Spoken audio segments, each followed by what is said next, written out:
Oh, yes, indeed. It's a feel-good Friday morning. This is Smooth 98.1, your love music, love live station, 31 minutes past 7 a.m. And I have to say before I go any further, it's been love music all through this morning. Some great tunes I've been playing you, getting you ready for a Friday and the weekend as well. My name is Ayokunmi. Now it's that time for us to get into the world of the papers. Take a look at those stories making the rounds, making the headlines. We get to talk about them, get analysis as well. Your reactions definitely are part of the equation. We'd love to hear from you as always.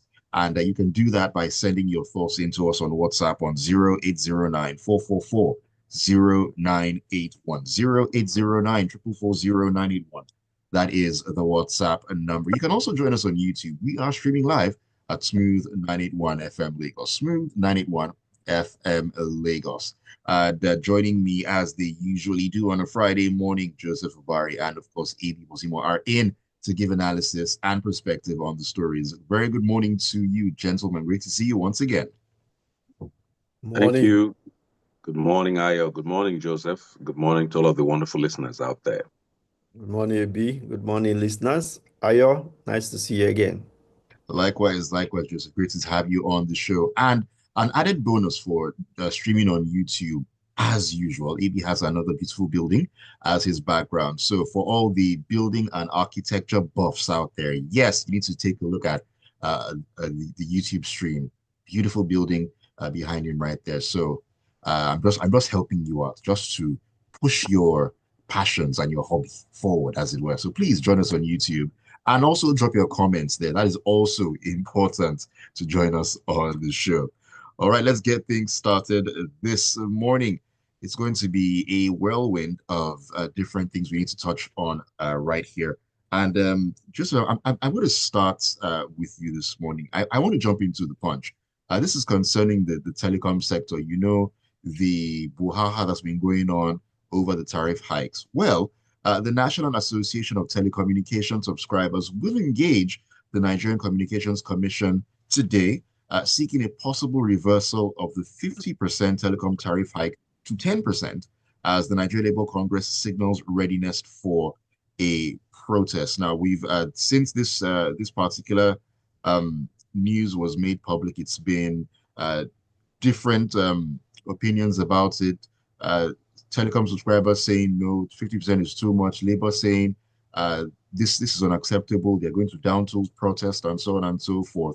Bearing in mind that the telecom sector is virtually like any other business sector in Nigeria. We're living in the same conditions, the inflation affecting them as well. Can you share your thoughts on this one? I mean, on one hand, this the NCC meeting with the telecom subscribers. On the other hand, Labour saying we're going to protest, we're going to down tools, we're going to, should I say, boycott telecom services. Is that even possible? Yeah, I mean, the truth is that the horse has left the stable already. I mean, the whatever you're going to do now is after the fact.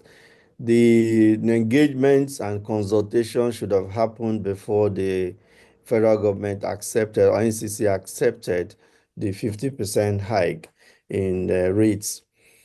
However, it's important to, just like you've highlighted, the telco operators are not operating in a different, they're not en masse, they're in Nigeria. And we know that the cost of doing business in Nigeria is simply incredibly high. There is in most parts of the world, telecommunication companies just come and set up. They don't need to provide themselves electricity. They don't need to build roads. They don't need to buy diesel. They don't need to do all those additional costs that Nigerian telecommunication companies bear. Right. So when we talk about government creating an enabler environment, or the claim that government makes that they have created an enabler environment, this is the test of it. And they just put a lie to the claim that we are creating an enabler environment for people to come and invest. I saw a video the other day of an African American also who came with some people, Nigerian diasporans, who came here to start a business. They started the business and it was demolished, and she was in Mm. tears.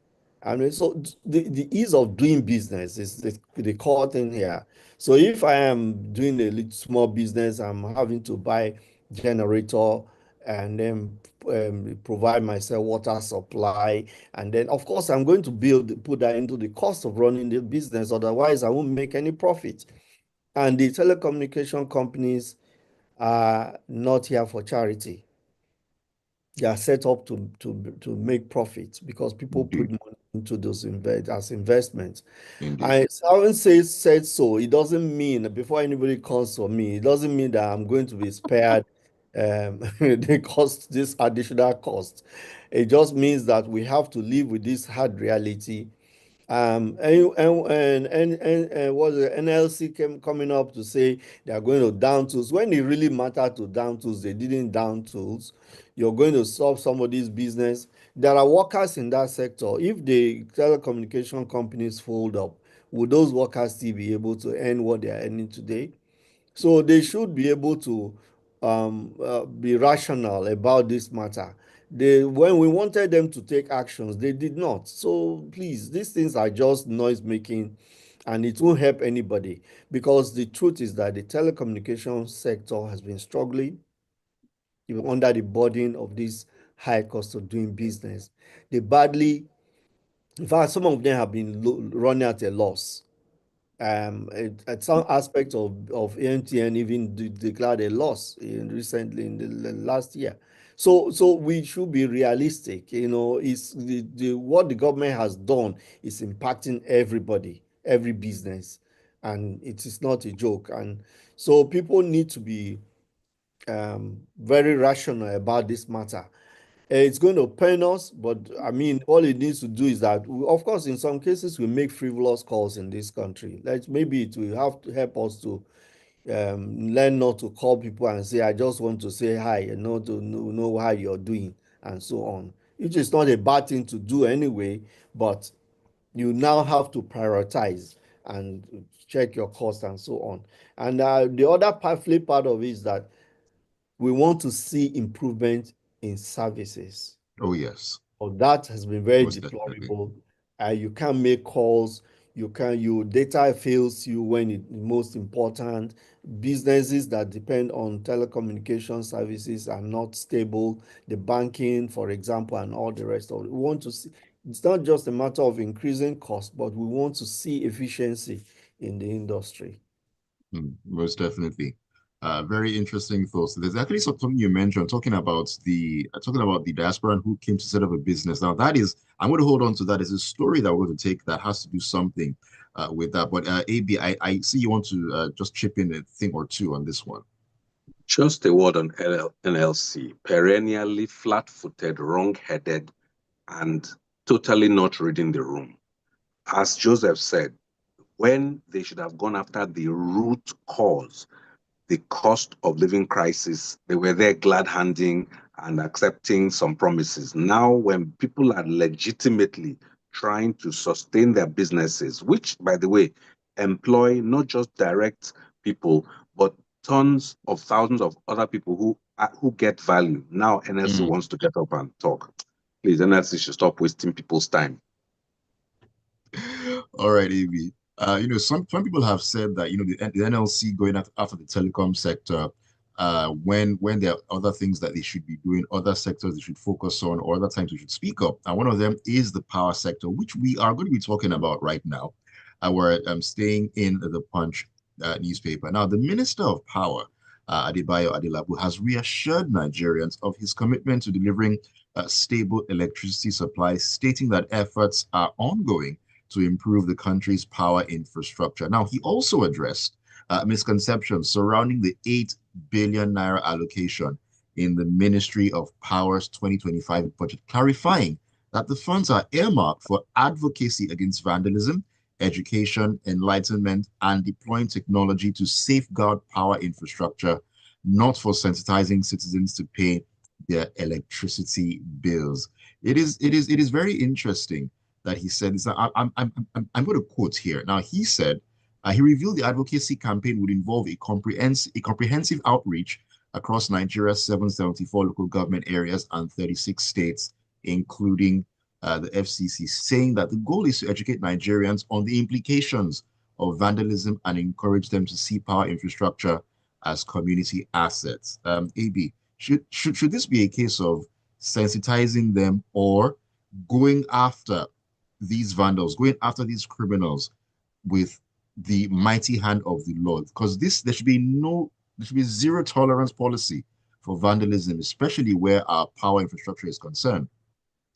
You know, the more things change, the more they stay the same. First of all, that he addressed it means even he realized how preposterous it sounded on the surface of it. To go now and break it down and say he's trying to reach out across 774 local governments. Is there light in 774 local governments of Nigeria right now? Is there? How many local governments actually have lights, reliable lights? It could almost say zero in Nigeria. So the whole point of trying to persuade people not to vandalize, catch them and punish them. Nobody needs to be told, in my view, that you should not vandalize. You should be punished if you dream of it. And I still feel it is a pointless allocation of 8 billion naira for this particular purpose. It is possible to use technology and security forces together to prevent vandalism, or when it happens, to quickly catch those who are responsible. And then also go through the entire value chain. If an item is brought down from, because honestly, those who went to vandalize, it wasn't that they were just sitting around in a room and saying, what do we do with our time? Should we vandalize or should we not? And then they will now put on the radio or TV, then see one jingle from Smooth FM. Don't vandalize today, oh, don't vandalize it. I say, let's not do it. These are people who had a negative purpose. And that negative purpose must be met at source, or when the people slip through, they must not have an option. They must not have a market where they can actually exchange these things. So I'm still saying, Mr. Delabu, I have no doubt, must be very competent in assorted arenas of his life. But in this power sector, he has a notorious history of making statements that don't sound plausible. Now he's saying that, no, he's going to improve the power sector. Was he not the same person, or am I mistaken, that said Nigeria will still have these collapses that happen every month or so on average? The other time he said that don't put on this, don't put on that, because we're trying to. He has, I don't know whether it is how he is, whether he feels that these are statements that are helpful, but I am not convinced that Mr. Adilabu understands the mission he has been given in the power sector. We need to have reliability. Is that reliability that will even lead to improved productivity? That improved productivity can now lead to more revenues for people that will allow us to pay more taxes. But he just seems to have these stories come out of his sector, and his own responses, in my view, are not very convincing that he knows what he is doing in this particular sector. I didn't say that he doesn't know what he's doing as a person, but in this sector, he's not convincing to me. Indeed, in this sector, he hasn't seemed to be convincing. And looking at the fact that he had to make that clarification, still, like I mentioned, I mean, 8 billion naira for advocacy and all that. That 8 billion naira would be better spent in trying to actually apprehend these vandals and deal with them decisively. As you said, AB, nobody's going to sit down and say, oh, because they heard a jingle, they're not going to vandalize. These are people who have made their minds, or these are people who have a certain way of thinking that whether or not we are going to do this thing because we want to. Deterrence are what we need. Negative people in society. You meet them at the point of negativity and take them out of that status. Restrict their freedoms. Interesting thoughts there, AB. Let's take a very, very quick break right now. And when we come back in, Joseph, we'll be talking about the Minister of Trade. She made a couple of very interesting comments. Like I said, I was going to piggyback off something you mentioned in that other story that we talked about. This is Freshly Pressed on the Smooth Breakfast on Smooth 98.1. Don't go anywhere.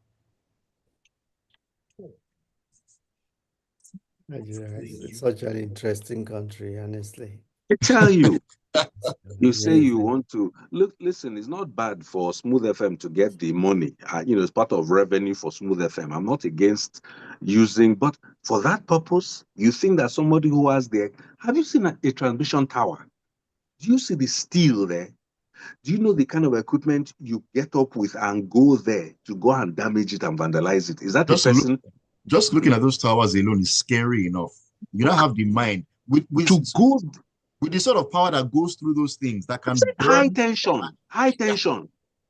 So a person who has made up their mind to go there, is it one jingle or one TV spot or one newspaper advert that they looked at while they were in the?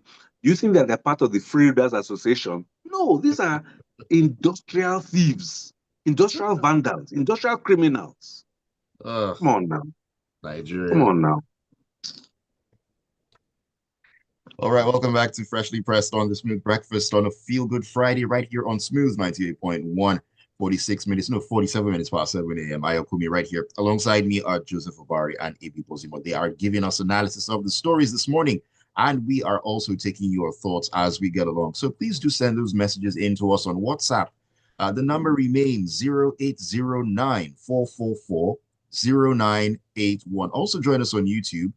We're streaming live at Smooth 981 FM Lagos. Smooth 981 FM Lagos. Choma on YouTube says, okay, this is for you, AB. And she says, please ask AB when he says Monday is money making, what is Friday for now?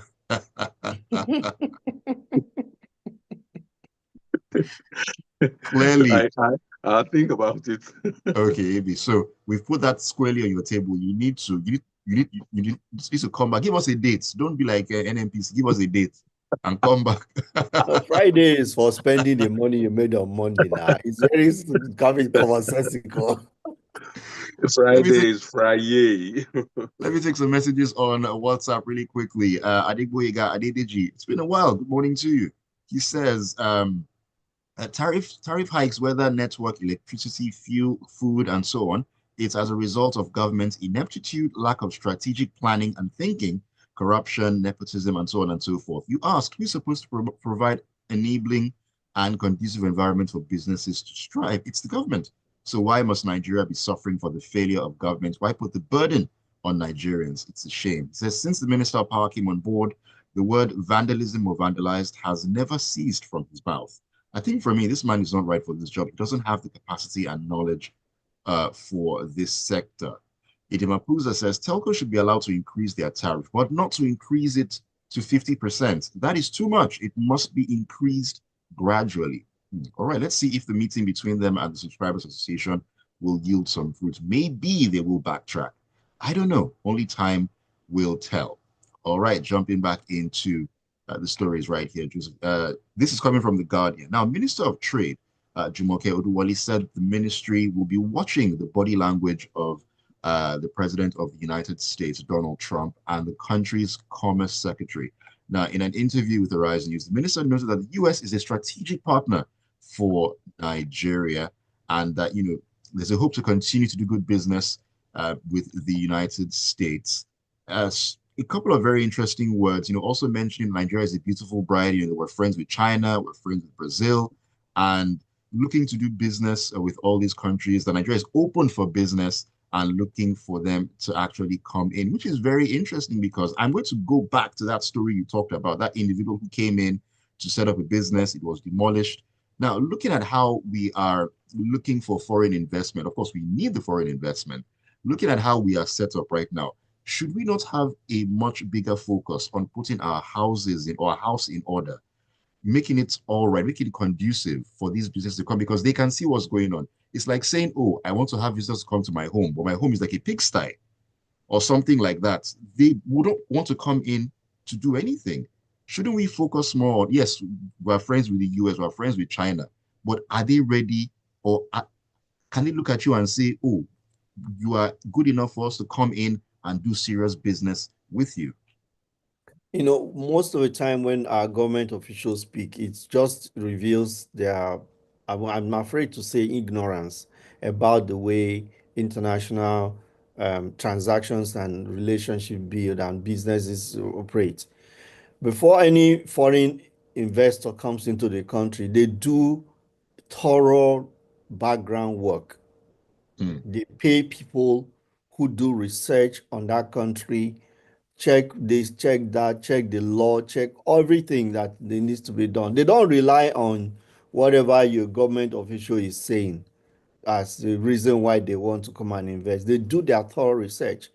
And every day, the news coming from Nigeria is scandalous. I mean, how do you explain some of the things we are hearing, what we see, and we hear on we are seeing that is happening in government? So this the people determined to invest in Nigeria are persuaded by their own personal logic that mm, they feel that they can find a market here for whatever business they are doing. Some of them have been banned. Some come in and after a while they have to shut down and go.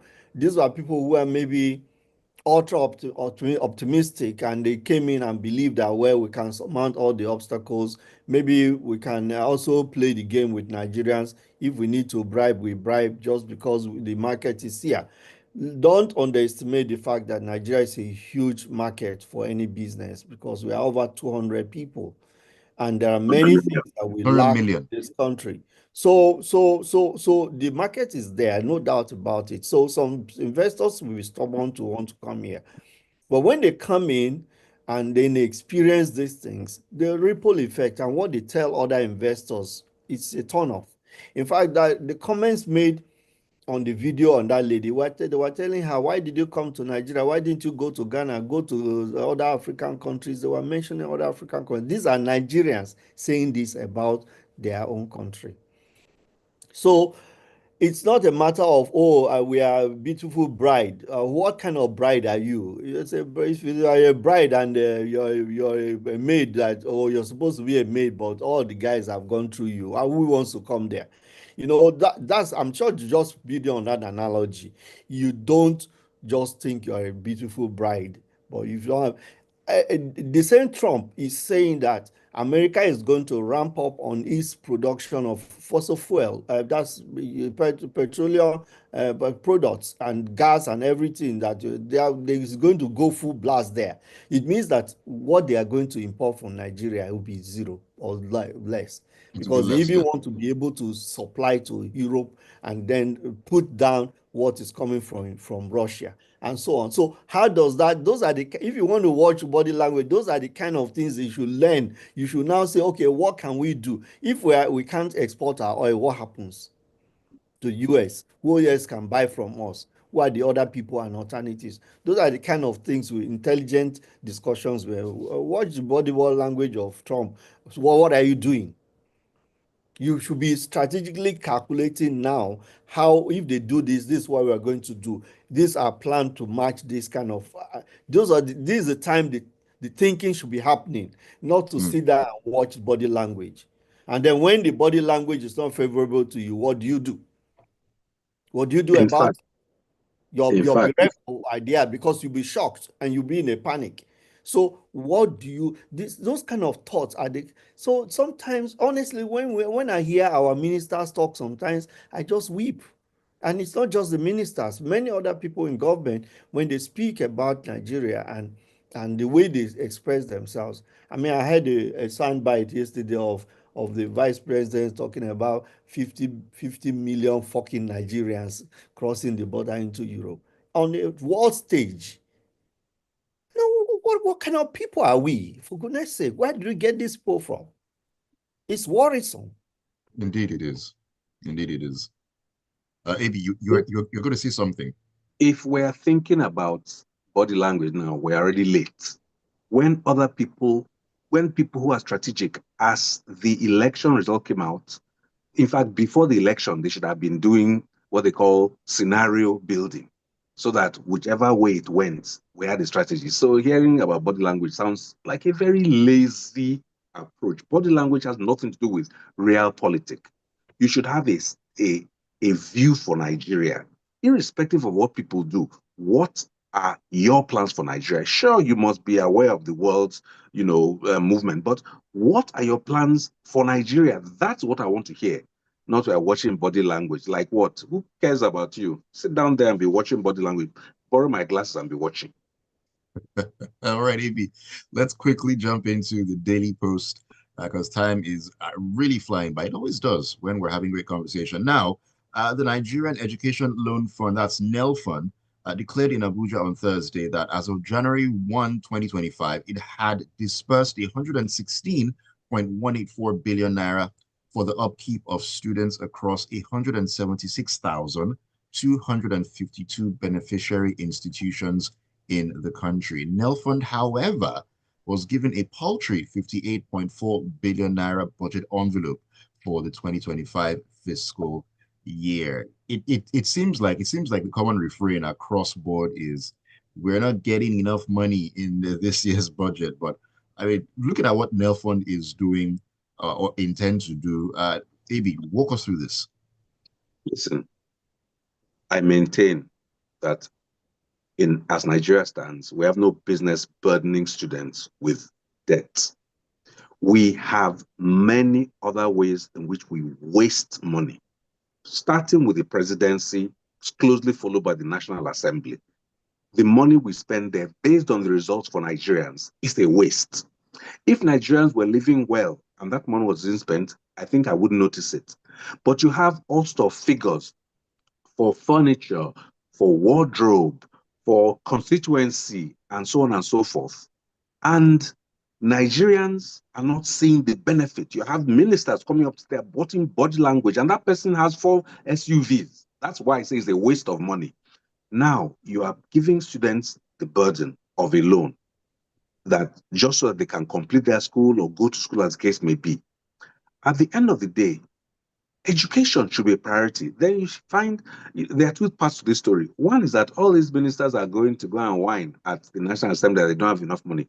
They're from the executive, i.e. the presidency. Were they not part of the decision to allocate X amount of money to their ministry? How come it is coming as a surprise to them in front of the National Assembly where they now complain?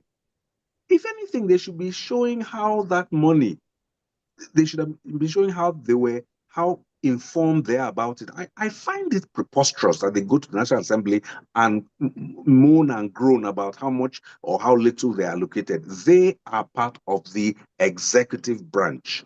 They should be telling us exactly how they intend to expend that money. It shouldn't be that they are coming to be surprised or taken unawares at the national. Then secondly, look at the amount and how it's being distributed.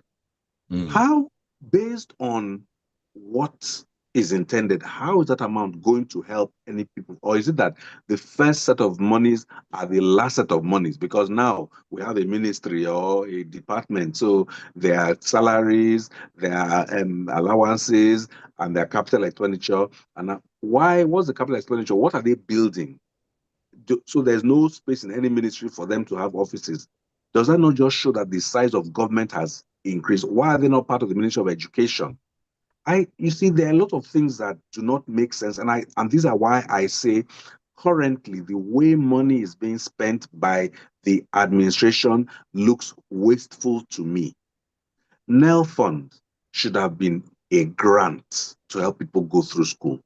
You don't burden Nigerian people when you are wasting money paying for new jets, paying for 21 billion naira for a vice president's house, another such sum that I feel like a waste of Nigeria's money. So at the end of the day, I just don't know how the amount allocated is going to be helping any new people. Because think of what has been spent, 116 billion before now, according to the report. And now the entire ministry gets 55 billion. So that means that, and that is already allocated to various things. That means that there's zero as it currently stands for any new loans. Question: what's the point of NEL Fund? So they've distributed the first one. They should have just stopped and let the Ministry of Education be monitoring the students' progress through school, because you have now created 54 billion and you have no new loans. NEL Fund stands for Nigerian Education Loan something. Loan. If you don't do the loan, you shouldn't exist, in my view. So that money, in fact, is another waste, because you will not be giving any more loans to people in the next academic session. Why do you exist?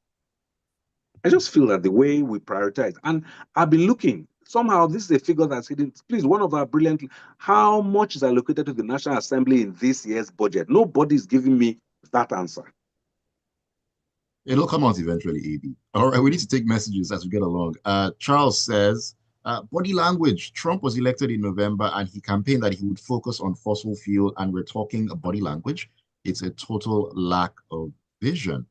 And Abayomi says, okay, the US export to Nigeria has continually grown, and he says neither you or Joseph used statistics talking about emotional lies here. Let me finish. Now, the US has been actively engaging with Nigeria in sectors such as agriculture, technology, and manufacturing. It further says US businesses have shown greater interest in Nigeria's non-oil sectors, particularly in agriculture, fintech, and renewable energy. They initiated a program named Prosper Africa. You want to comment on that? The bottom line is this: America is working for America. When Nigeria begins to work for Nigerians, we will have a conversation. Nobody's making emotional lies. Somebody getting up to say they are watching body language is a lazy way of talking. Yes, I said it. Body language has nothing to do with real politics. Create policies that promote your country and its prospects. What other country will do now be incidental. You are not supposed to be determining your actions on what another country decides. It is not emotional lies. It is being practical. Yeah, of course, the gentleman or contributor has a right to his or her opinion, about what we say here. But the truth is that the US is even going to be more aggressive in defending its own economic interest right now, even with Trump. And so any country that is not strategically also calculating how they are going to relate to America will be at a loss. They are going to slap tariff. I mean, he has not hidden the fact that he's going to bring in tariffs in his trade relationship with nations. So if, for instance, there is tariff on what Nigeria is exporting to United States, you think you're going to consider it emotional blackmail when you start crying. So we just have to face the reality. We are not here to sugarcoat anything. We just face the real fact. If we have government officials who are not being strategic in the way they are approaching international commercial relationships, then it's unfortunate, and it behoves Right. us to speak so. Oluwaseyi says, I think the NLC wants to let us know they're still in existence, or they need the telecom industry or telecom industries, I guess, to press something. When we needed them to fight tooth and nail for us on power and for power tariff increase, petroleum price increase, the federal government's near phantom payments of money to the less privileged, they disappeared. By the way, has anyone noticed data has been running down faster than normal since the beginning of this year? I have. Interesting thoughts. Kali says, I guess it's really clear that our government officials do not live in Nigeria. That is why they have the audacity to say they are checking the body language of others. Jokers all around, but I do remain demure and ever mindful. Ibrahim Zakari says, you're spot on in your analysis. I'm in tune with what President Trump is doing. The lesson for my country, if they will learn, is to borrow a leaf from the Asian tigers and look inward and stop bootlicking. Stop bootlicking, window dressing, begging, and borrowing. This is a wake-up call for Africa and Nigeria in particular. Finally, because we actually need to go. Joseph Menier says, it's really unfortunate. The seven power minister seeking 8 billion to beg consumers to pay bills. No, he cleared that up. It's not for that. It's to sensitize and advocate on vandalism. Yes. How do we get here with this kind of leaders? Why can't he use the said money to get meters to more consumers who are in dire need of meters, or simply use the money to pay the bills on behalf of the consumers? I can see you're being tongue-in-cheek there. Anyways, we really need to go. Thank you so much for the messages, and thank you so much, AB and Joseph, for joining me this morning. Always a pleasure, man. Thanks, Thank you. listeners, for being with us. And gentlemen, I wish you a wonderful weekend. Thank you for a fun-filled Friday. Have a great one. All right, Chioma. So it's Money Making Monday and a fun-filled Friday. AB has given us what you asked. So thank you so much. Have a great weekend. Keep it tuned to You guys have a great one. 98.1. It's going to be all about sports in the locker room at 8:15. All right, guys. All the All best. right, guys. Have a good one.